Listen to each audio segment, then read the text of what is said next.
as situações lá logo no começo, né? E então tem uma tabela que fala dos 10 pontos e lá tá assim: 6 pontos, não tem mais eliminatório, né? Então só vai somar só vai somar. Então, por exemplo, uma parada obrigatória que hoje reprova, uma parada obrigatória seria 6 pontos. Então, se você passar uma parada obrigatória sem parar e ainda faltar com uma seta, são 9 pontos. Se estacionar um pouquinho longe do meio-fio, que é mais um ponto, ainda passa. Eu concordo com a questão dos 10 pontos, mas eu não concordo com a questão de uma parada obrigatória, né? Porque no percurso mesmo, onde os alunos aqui na minha região fazem aula, tem uma parada obrigatória e se não parar é perigoso bater. Parada obrigatória é praticamente um semáforo vermelho, né? A diferença é que se não tiver ninguém, você vai. Primeiro você para na prova, no caso. Não é igual semáforo que você tem que passar com um semáforo verde. E é isso. Então isso eu não concordo, ainda vou ver se isso é verdade, parece que é mesmo. Eu acho que, por exemplo, um aluno que faz uma balizinha e esquece a seta, depois vai estacionar e esquece a seta, são 6 pontos. Eu acho que ele tem que passar ainda, porque é uma prova, né? É um exame. Ele não tem que ser top na seta, porque tá nervoso naquele momento, e nem top em balizamento. Se ele tá conduzindo bem o carro e faz uma baliza de boa, mesmo um pouquinho longe, mesmo um pouquinho torto, tá conduzindo o carro, tá tranquilo, né? Teve um exame passado que eu fui no local da prova, eu tava com o aluno habilitado, aí eu dei uma paradinha ali pra ver como que tava o exame, e aí tinha um aluno que parou o carro um pouquinho longe, o examinador desceu, ele demonstrou muita dúvida do que ia fazer, muita mesmo, olhou, ou muita dó também de reprovar, né? E reprovou o aluno, depois o aluno saiu. Mas eu fiquei me perguntando, mas o aluno não conduziu bem o carro? Não estacionou bem? Só ficou um pouquinho fora, entende? Então esse aluno não tem que ser manobrista numa prova, ele conduziu bem o carro. Aqueles que não estão conduzindo bem, que está reprovando, é que aí sim merece ser reprovado ali naquele momento, até que aprenda mais, treine mais e tal. Esteja apto para passar na prova. Mas aquele aluno que entrou devagarzinho e reprovou assim, né? É complicado. Então é isso. Outra dúvida é o seguinte: o aluno vai fazer aula comigo, eu sou instrutor autônomo. Aí as 2 aulas ele vai fazer comigo. Se ele tiver apto em fazer prova, como eu sou autônomo, o que acontece? Eu vou passear com a família, eu vou num dia de semana. Médico, dia de semana. Apesar que médico eles que marcam, né? Você tem que ir. Eu vou pro Museu do Ipiranga, por exemplo, eu vou no dia de semana. Até praia eu tô querendo dia de semana. Aí, por exemplo, o aluno faz aula comigo, ele me paga as 2 aulas obrigatórias, só que ele vai lá e agenda a prova. Ele vai lá e agenda a prova, e aí? Ele vai fazer com o meu carro, né? Essa é uma dúvida.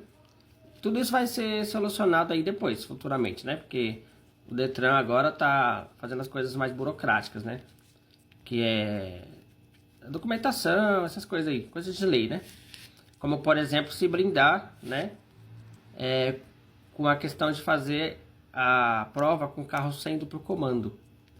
Então, isso, para nós instrutores, eu até comentei com uma colega o seguinte: só quem cogita isso é uma pessoa que nem carta tirou, nem CNH tirou, nem aula fez, porque não faz sentido. O examinador, aí fala assim, o examinador vai se negar a rodar o aluno com o carro próprio saindo para o comando. Eu não sei como é que é isso. Eu não me negaria porque eu estou ali como funcionário, né? Como prestador de serviço. Então, se eles falar que vai fazer, eu faria, mas eu teria também que ter um calço, né? Um resguarde disso aí. Tá, se o aluno fazer tal coisa, se o aluno atropelar alguém aqui na prova, né? Inclusive o local de prova onde eu estou citando aqui, que é o mais perto da minha região, que é o Campo Grande, tem velórios lá, né? Então as pessoas passam na frente do carro chorando, por exemplo. Elas estão indo para os carros indo embora, vou com você e tal, nem sabe que ali é prova. E pode acontecer um atropelamento, por exemplo. Então eu como examinador talvez eu faria sim, se eu tivesse resguardado por alguma lei, por alguma coisa. Mas acho que o contexto todinho não deveria fazer mesmo. Porque essa pessoa, para fazer prova no carro particular, ela também treinou nele sendo pro comando. Então só o instrutor sabe o que é um duplo comando, né? Tanto é que o meu carro é o terceiro carro que eu tenho já, né? Todos tiveram duplo comando. E o aluno vai fazer a aula de habilitado e fala, que legal, você também tem o do pedalzinho ali? Claro, tem um pedalzinho ali. Tem que ter.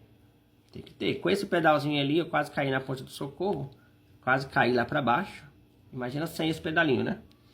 O aluno errou os pés lá e uma pessoa na frente da gente, o aluno subiu girando 7.000 giros.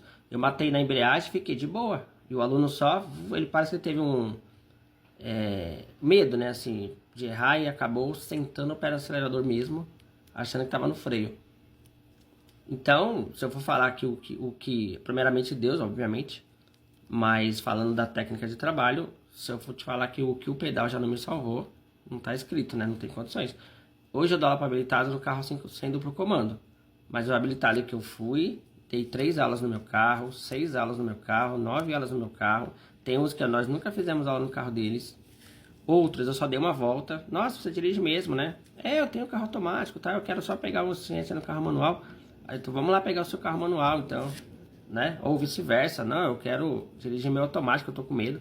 E eu não fui no automático, porque além de ser automático, ainda não tem duplo comando, né? Então eu fui no meu primeiro, pessoal. Se você dirigiu bem agora. Eu fui com uma aluna um domingo de manhã, em Interlagos. Ela só deu uma volta só. Falei, vamos pegar o seu automático. Pronto. Então são as... Então, pessoal, você que não conhece exatamente como funciona o carro de autoescola, ó, quando eu comecei a dar aula nos primeiros dias, eu costumava frear ali quando o aluno se perdia. Mas aí eu observei o que? Quando eu freio e ele acelera, fica uma briga danada ali, né? Então a ideia maior é matar a embreagem. Logo nos primeiros dias você consegue já avaliar isso. Que matando a embreagem é melhor, porque aí o giro dele só vai subir, mas o carro não vai andar, né? Aqui, por exemplo, ó, nesse desenho aqui, eu dei uma pausa aí pro caminhão da feira passar, que o barulho é cruel. Aqui eu fiz um desenho rapidinho, altamente inqualificado. Mas é isso, aqui tem o Mercado Car, para quem conhece, Largo do Socorro em Santo Amaro. Aqui é Marginal, aqui é a Ponte do Socorro. Então aqui eu tava saindo com o aluno, ó. Geralmente a gente usa 2 faixas para sair, o legal é abrir mais para usar uma faixa. Se não me engano é 4 ou 5 faixas lá. 3 aqui e 2 lá, acho que é 5 faixas mesmo, contando com o corredor de ônibus. E aí, quando o aluno anda, que ele vira tudo, aqui é uma rua sem saída, que daria acesso para a Marginal, mas é sem saída essa rua. Geralmente fica carro estacionado. Aqui começa a subir, ó. Então o que o aluno fez? O aluno andou, com pressa dos carros vindo aqui em alta velocidade, o aluno virou tudo. Obviamente esse aluno não vai conseguir voltar ao volante, né? Então eu matei na embreagem. Eu matei na embreagem aqui para dar tempo dele voltar ao volante. Então se não fosse uma embreagem aqui, ó. Se não fosse aqui esse duplo comando, ele ia se perder no volante. Da mesma forma que tem um vídeo no local da prova que o aluno também faz isso, só que de primeira ou segunda marcha, ele bateu aqui. Vários fazem isso.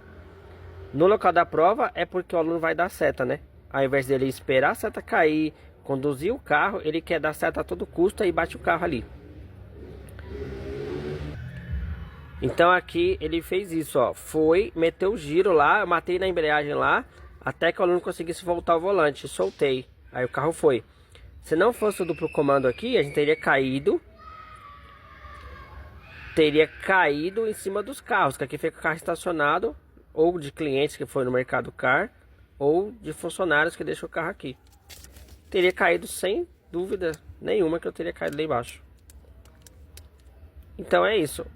Não entra na cabeça de instrutor nenhum, de pessoa nenhuma que está ligada à questão de treinamento, de autoescola, desse setor, cogitar aulas com carro sem duplo comando.